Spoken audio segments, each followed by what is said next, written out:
Hola, amigas, amigos, bienvenidos a Cómics XXI. Yo soy Marcos Ordóñez y hoy vamos a hablar de Hal Foster.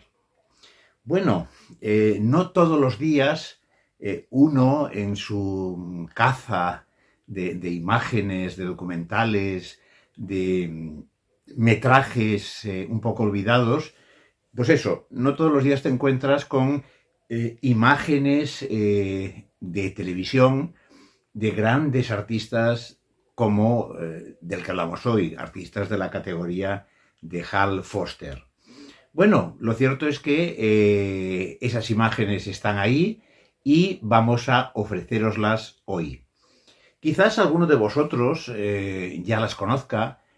Bueno, hace tiempo que su divulgación es pública, por supuesto, pero con todo y con eso, dentro de la locura de vídeos y de imágenes de que disponemos ahora como archivo histórico, bueno, pues merece realmente la pena encontrar un programa en el que Hal Foster habla, se expresa, comenta, saluda a sus amigos. Bueno, es realmente una auténtica gozada.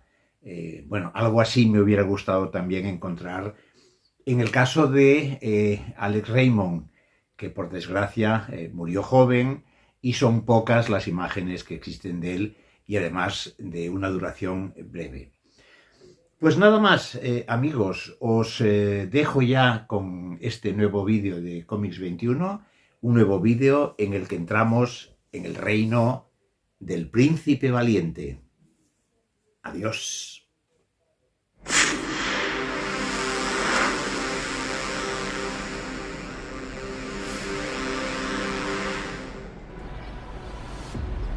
Hal Foster nació en Halifax, Nueva Escocia, en Canadá.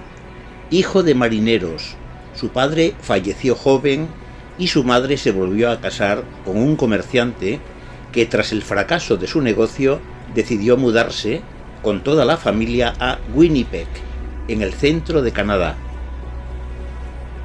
Fue una suerte para la familia, porque al marchar salvaron sus vidas de la enorme explosión de dos buques con explosivos en el puerto de Halifax. Esta explosión solo fue superada por las bombas atómicas de la Segunda Guerra Mundial. Halifax está situado en la costa este, muy cerca de la frontera americana y del estado de Maine.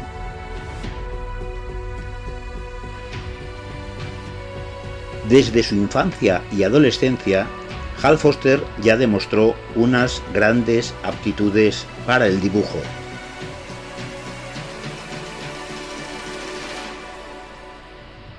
Después de la Primera Guerra Mundial, Foster se quedó con pocos ingresos tras trabajar en temas publicitarios y decidió ir a Chicago a acabar de formarse. Como no tenía dinero para ir en tren, tuvo que ir en bicicleta durante más de 1.400 kilómetros junto a su amigo el dibujante Sidney Metcalf. En 14 días llegarían a Chicago.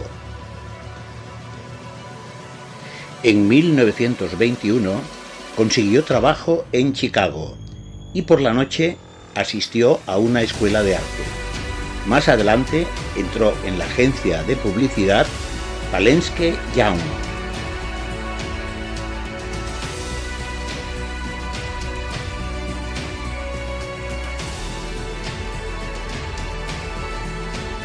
Joseph H. Needy, agente literario, tuvo la idea de crear un cómic de aventuras realistas.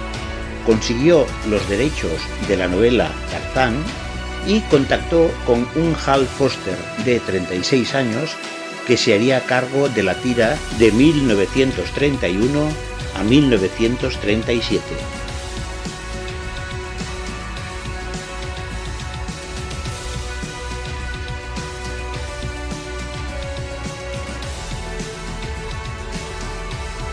Hal Foster dejaría Tarzan porque consideraba que los guiones con los que debía trabajar eran de poca calidad. Además, sus ingresos por la tira no eran muy altos. Hal Foster tenía claro este tema cuando dijo: no importa lo bonita que sea la imagen, si no hay historia o no tiene sentido, no tendrá ningún interés. En 1937 decidió crear su propia serie, de la que él sería el propietario de los derechos. Estudió, aprendió y se documentó sobre la legendaria época del rey Arturo y creó El Príncipe Valiente. William Randolph Hearst, el magnate de la prensa y gran amante del Tarzan de Foster, aceptó distribuir El Príncipe Valiente en todos sus periódicos.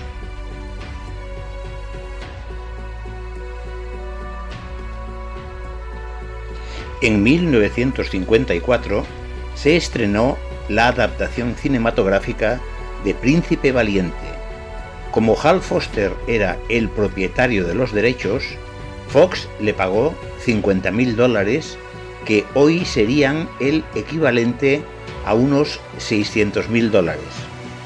La película fue dirigida por Henry Hathaway y protagonizada por Robert Wagner, Janet Leigh, Deborah Paget, James Mason y Sterling Hayden. El acontecimiento que supuso el estreno de la película hizo que el programa de televisión Esta es su vida le dedicara una emisión a Harold Foster, contando con invitados muy especiales, entre ellos el reparto de la película.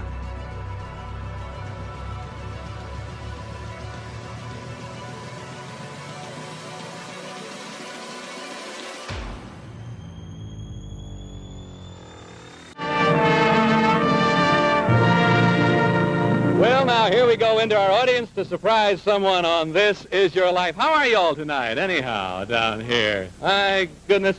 Do you think tonight this is your life, sir? Yes, sir.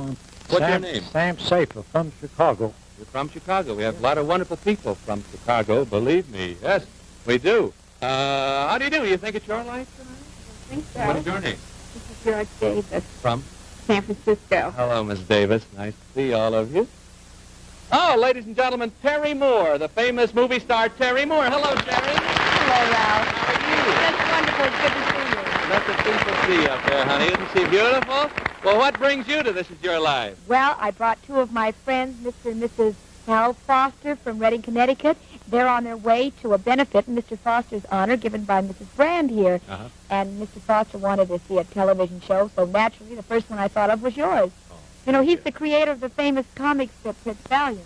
Oh, how wonderful. I'm happy. You're Mr. Foster?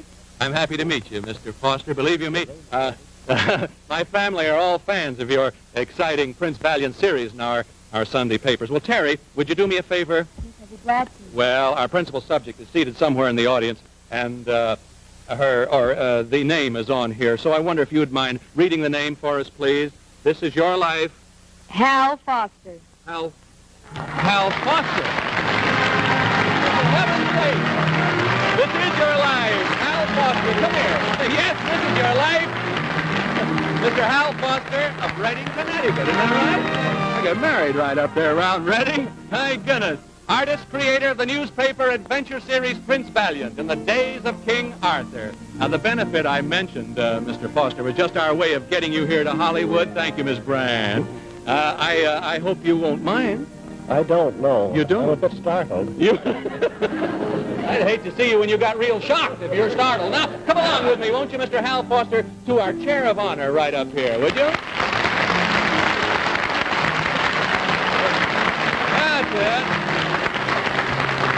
Now, you have said of your creation, Prince Valiant, the prince is what I wish I were. So, with your own wonderful drawings and the words of King Arthur and his Knights of the Round Table, we are going to tell the story of your life. Come along here, will you, and let the people see you. A handsome, wonderful fellow with a great, rich life. Forgive it? You don't know what it's all about, do you?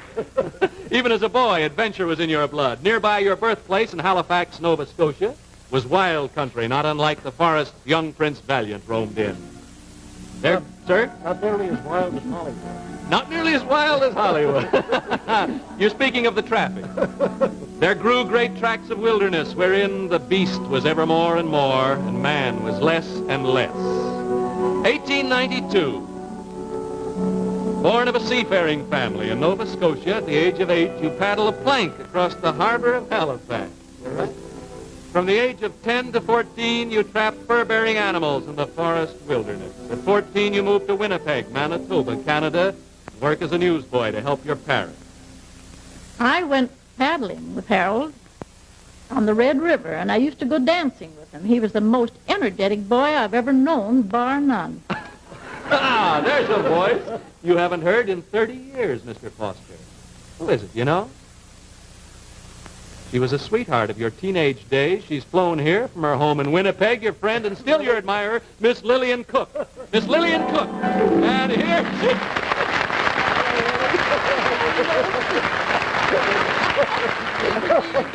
Hello, Lily. Hello, Lily, hello, Lily, hello, Lily, he says. You say Mr. Foster was the most energetic young fellow, Miss Cook? Well, energetic was hardly the word for it. He was never still for one moment. Oh, is that so? When we used to go dancing, he galloped. I just got into the way that I linked my hands behind his neck and just prayed that I'd land on terra firma. When did he begin to draw? Oh, at quite an early age. I have one of his efforts here. It'll show that at least he fell for me at once. Let's hold it a minute here. Let's get a real good look at that. Oh, yes, he did fall for you. He's falling right down those stairs. Yes, he surely did. And he was very fond of the great outdoors, too. That sort of thing cost him his first real job. Oh, how was that, Miss Cook? Well, it seems that you left school at a fairly early age, Harold, to take an office job. But you never got away from going hunting. So once you returned several days later, and your boss was quite furious about it, and he said, "See here, young man, do you really think that duck hunting is more important than your job?" And you thought it over and said, "Well, isn't it?" So exit your job. He was out of a job. That was a forecast of Mr. Foster's permanent views on life, that to know and to appreciate the world is worth much more than gold. Thank you, Miss Lillian Cook. Thank you. We got the goods, haven't we? How the heck did you do it? How the heck did we do it? Sit down, I'll tell you. First, let's go on.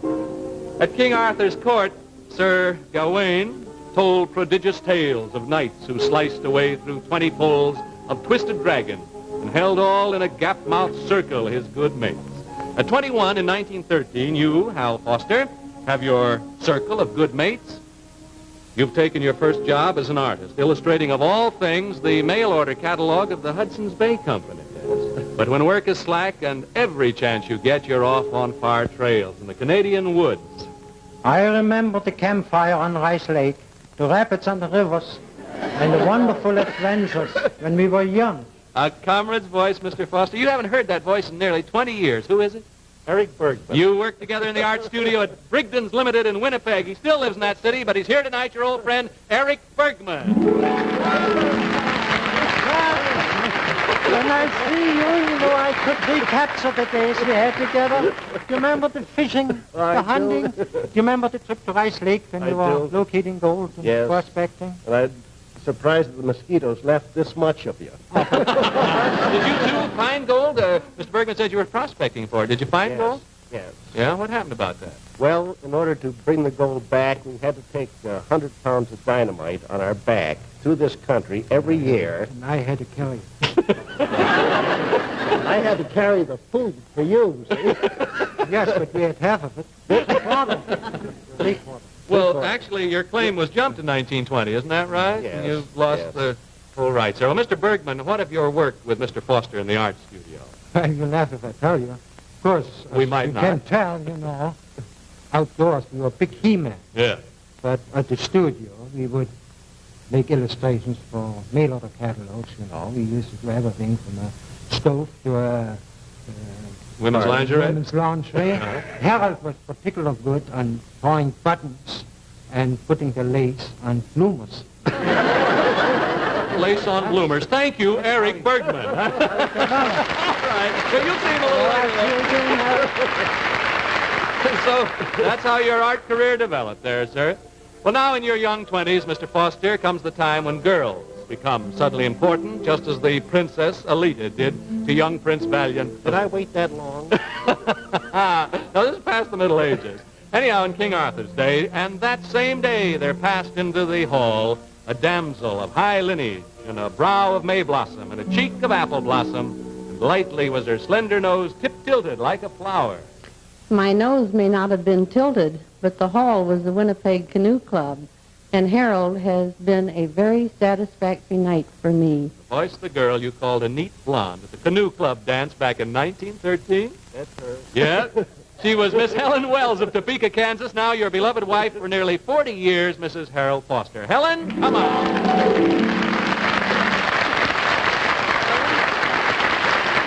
What took you from Topeka to Canada, Helen? Well, my father went up there in 1912, and when I finished school in 1913, I went up. And in 1915, Harold and I were married. And eventually, we had 2 sons, Edward and Arthur. Well, I'm sure life was never dull for you, Miss Foster, being married to an artist, woodsman, and part-time gold prospector. No, it was a good life. Harold had the gift for happiness. You know, he was the best wrinkle artist in Winnipeg. Oh? When he'd gone as far in fashion art as he could, he sought something better. And that gold prospecting, for example, was not a search for wealth. It was for a fuller life. Well, soon another adventure is to take him closer to that goal, as we shall see. Thank you, Mrs. Foster. Thank you.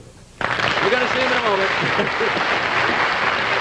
Well, you're standing up all right there. You're able to stand up and breathe. Ever see anybody more frightened? You don't look frightened to me. All the friends out of your past, by the way, have been staying at the Hollywood Roosevelt Hotel. They've been here in town. All these people coming out. Tonight you can relive many memories with them at a party to be given in your honor right after the program at LaRue's, one of Hollywood's brightest spots there, one of the famous restaurants. Well, the year 1919 finds you on the brink of a great adventure.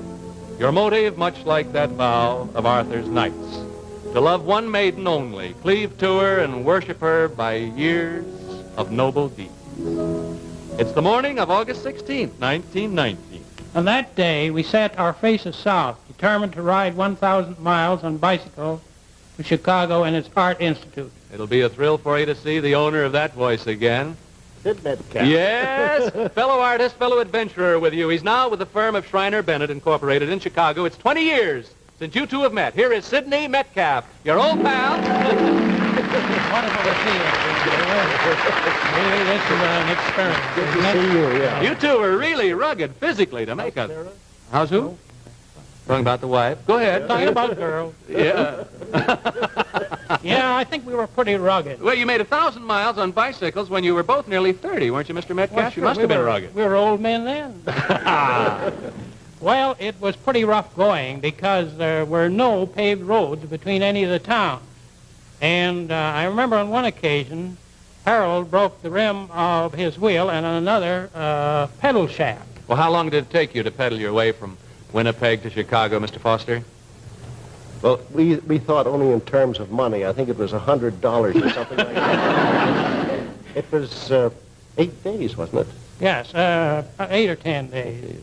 It's a good record. If you hadn't dragged behind on one day... And He's I always hadn't- dragging I was somebody. dragging. And I hadn't broken my Pedal sacroiliac. shaft. Yeah, That was my pedal in those days, yeah. Did your visit to Chicago and its art museum open new horizons for both of you, Sid? I think it did.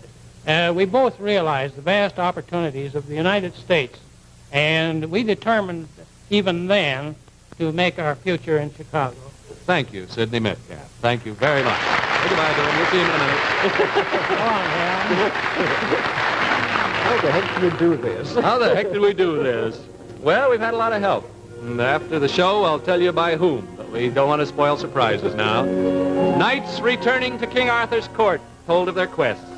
And I can imagine you telling your family about yours, Mr. Foster. And I rode on and found a mighty city, walled, the spires reached with incredible pinnacles into heaven. By the gateway stirred a crowd. 1921, you move your family to Chicago, taking a big chance on survival. Your show, you show your art samples to engraving houses. Now, one of them, you get enough work for eating money at least, isn't that right? Yes. Then he joined the Polinsky Young Art Studio. We flew kites out of the windows, threw darts, but still managed to get some work done. Two voices from those first struggling years in Chicago. Can you identify the dart throwers or the kite flyers, Mr. Foster? First, I can't identify that voice. a fellow artist in that first Chicago studio. Now, you haven't seen him in 10 years. From Laguna Beach, California, your old friend, Paul Prohl. Paul Prohl, here he is.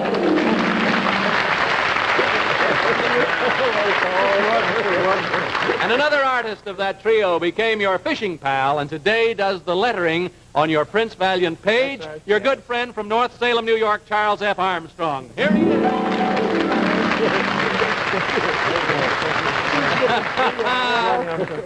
Well, my goodness. Flying kites out of a downtown Chicago office building sounds just like a game for high-spirited young artists. Mr. Prohl? Well, we didn't have many art jobs to do those days, so we had to do something to keep out of mischief. Uh-huh. We had a dart game and a ping pong game with which we used to take dimes and nickels from the customers, remember? Definitely. Well, your hard times... You what? We ate good. Yes. But your hard times paid off in other ways, didn't they, Mr. Armstrong? Yes. Harold went to the Art Institute where he studied anatomy for years, nights and weekends. Mm-hmm. Proving a true pro, works and works. Yeah. Well, now, incidentally, you folks are going to get to see more and more of him out there. And you can fly darts together a little later on. Okay, thank you, Paul Prohl and Charles Armstrong. Thank you so much. It was Charles Armstrong who encouraged you reading good books, so important for your own stories when the time came for you to draw. First, Edgar Rice Burroughs' Tarzan of the Apes, and later to create your own Prince Valiant. This was to be a new and exciting field for you, as we'll see in just a moment. Now, while you relax, and I know you want to, this is the first breather we've given you. I want to say something to the ladies. You know that's important, don't you? You talk to the ladies. Yes, indeed. Say Ladies. the right thing if you're talking to ladies. I'm going to say the right thing. Maybe sure of that. The right thing is to remind you, ladies, that if you act right now, you can get your first bottle of Hazel Bishop long-lasting nail polish absolutely free.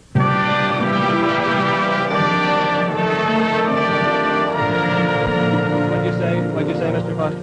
I know why Mrs. Foster was so nervous on this trip. He knows now why his wife was so nervous on the trip, yes?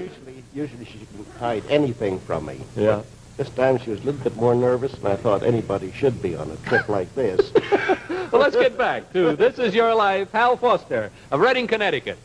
During the 1920s, you spend much of your spare time reading the classics of the present and antiquity. You delve into the storied history of the past. Tales and dark sayings from of old, ranging and ringing through the minds of men and echoed by the folk beside their fires. It's 1928 now. A business lull has hit your little art studio hard when a gentleman comes out from Detroit with an idea. My idea was to make the first adventure strip for newspaper comics based on Edgar Rice Burroughs' Tarzan of the Apes. Harold took it on for $75 a week to help keep the studio from going under. Well, you'll know that voice, Mr. Foster, the man who led you into your present field. You haven't seen him in, 26 years. He's still vice president of Campbell Ewald Advertising Agency in New York. Here's Mr. Joseph H. Neebe. Mr. Neebe! I lost my hair. Curly then, but it's jumping at it now. Well, I'm proud to have been a means to the end of leading you to your chosen fields. It was typical of Harold to share his $75 a week and the opportunity to work on Tarzan with the other members of his staff. Later, he devoted his entire time to doing the daily strips and the Sunday color page. It was really a terrific job. Yes, I'd say it was. Well, he wasn't greatly interested in career at first, was he? At the time, he didn't seem to be. It was much of a career doing Tarzan day after day. But when the letters began to come in... Vanity. Yes, well, how long did Mr. Foster draw Tarzan, Mr. Neebe? Oh, I'd say from 31 to 37 was about 6 years. Mm-hmm. and because of his fine imaginative draftsmanship, the Tarzan strip and the Tarzan so-called comic books became one of the top operations in that field around the world. It was really terrific. Well, thank you, Mr. Joseph Neebe. Thank you, sir, very much. Well, now, growing in your mind through these years, 1931 to 1937, is the desire to do an adventure series of your own. Set in the days of chivalry, when King Arthur drew the knighthood errant of his realm together in that fair order of the Table Round, a glorious company, the flower of men, to serve as model for the mighty world. In 1936, the Fosters had moved from Evanston, Illinois to Kansas. We were on his trail. Our editors at King Features Syndicate recognized Hal Foster's great talent, and I was sent from New York to Topeka to meet a new hero, Prince Valiant. Speaking to you, Mr. Foster. Well, that's Brad Kelly of King Features Syndicate. Vice President of King Features Syndicate, who gave you a contract to start Prince Valiant here. From New York City is your good friend, Mr. Bradley Kelly. Here he is. Thanks for the ride. Congratulations. When I arrived in Topeka, Hal and I sat on his back porch, and that he was showed a studio. It was dry. In Kansas, it's a back porch now. It's real homey there. He showed me his drawings. He had about 6 months of Prince Valiant Sunday pages, and they were magnificent. 6 months of them ahead, eh? 6 months ahead. Hal told me he had spent a year and a half in this very careful research into the history of the period of that time. Yes, sir. He was His detail was quite accurate, is that right? Hal is so accurate on detail that we get letters, and he does too, from eminent historians and school teachers write in to say that they use the pages in the classroom. Prince Valiant really teaches as it entertains, and that is the highest compliment any artist can receive. It's so right. I will Hal, say that the only person I've ever lied to is probably Mrs. Foster and a few of my hunting companions. We're proud to be at King Features. Hal. Thanks, Mr. Bradley Kelly. Thank you, Mr. Kelly.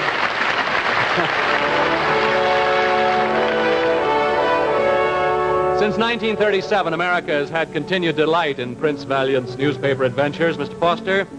But another triumph was on the way for you this spring. The characters you created in ink on paper have come to life in a lavish $3 million CinemaScope motion picture, 20th Century Fox's Technicolor film, Prince Valiant, made in England in authentic locales. That most thrilling new picture had its world premiere recently at the New York Roxy and at Hollywood's Grauman Chinese Theater. And here to greet you is the man who made it all possible, the producer of the picture, Prince Valiant, Mr. Robert L. Jacks. Here's Jacks. Oh, it's a great picture, Bob. It really is a great picture. Well, it's because Hal made it all possible. Yes, well, that's really great, and I know everybody's going to see it. Thank you, Mr. Robert L. Jacks. Thank you, sir. Now, let's look at your own drawings, Mr. Foster, of your principal characters from the story of Prince Valiant. And behold, they come to life to pay you honor. Here is the Princess Eileen, as played by beautiful Deborah Paget. Congratulations, I'm so happy for you. And Fierce Boltar, the Viking warrior, played by Victor McLaughlin. Nice to meet you in person. Nice to meet you. Wonderful. Good seeing Vic here, because Victor McLaughlin was principal subject on This Is Your Life. Vic, it was a great thrill for us. I know what you're going through, Al. And King Arthur of the Round Table, played by Brian Ahern. I'm sorry I haven't got King Arthur's beard on for you.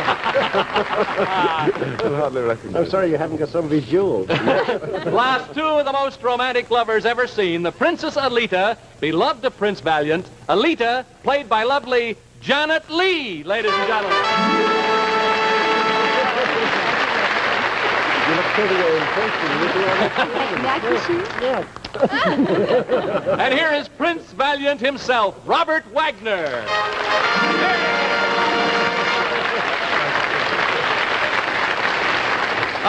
Robert, I understand as a boy you used to read Prince Valiant and wanted to play the part. Is that right? That's true, Ralph, yes. And I'd like to take this opportunity to thank Mr. Foster for a truly wonderful part. And I want to thank you very for bringing much. Prince Valiant to life so admirably. Well, here indeed is a stage full and a life full, Mr. Hal Foster. Your wife beside you, friends, a gallery of great stars, to people the stirring creation of your imagination. This is your life. Be seated, and enjoy it.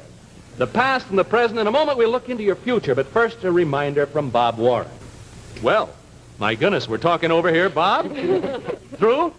Be sure you sold him. You know, don't forget, Hazel Bishop lipstick. Buy it, ladies and gentlemen. Well, now, Hal Foster, King Arthur, had his mighty magician, Merlin, who could predict future events. And we're about to predict an event or two that lies ahead of you. First, you'll have a 16-millimeter film of tonight's program to let you relive this night at your pleasure. Hazel Bishop is also presenting to you a 16-millimeter Bell & Howell sound projector and this 16-millimeter Bell & Howell motion picture camera, you see. Now, for Mrs.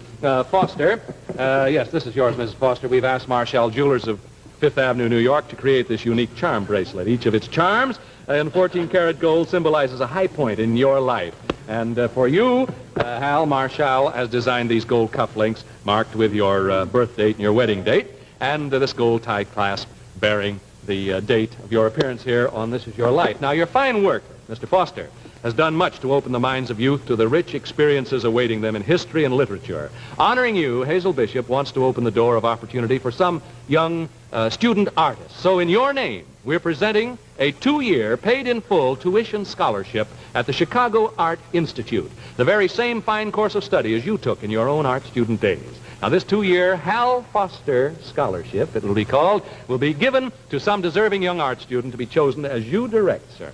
Also, to give financial assistance to needy students, Hazel Bishop, in cooperation with the First National Bank of Maywood, Illinois, and its founder and president, Mr. Lewis E. Nelson, is establishing a permanent $1,000 student loan fund in your name. The Hal Foster Fund is to be administered by the Chicago Art Institute. This is your life, Hal Foster, with an artist pen as your lance, a drawing board as your shield. You have held up before men's minds the knightly qualities of olden days. Long may you and Prince Valiant live to keep valor and honor bright in all our hearts. Good night, and God bless you.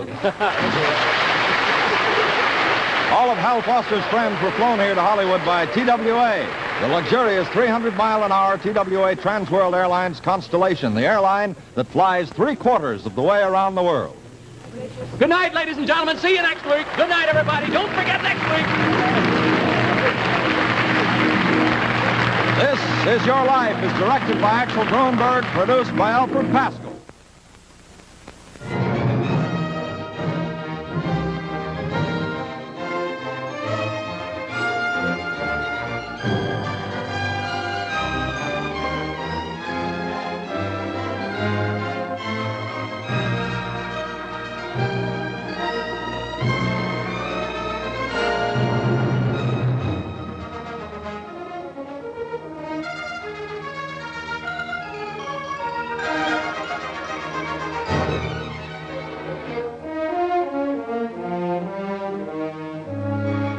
Never before has adventure like this swept you into its exciting spell, because only the magic cameras of CinemaScope and the marvels of stereophonic sound could recreate the dazzling magnificence of the court of King Arthur.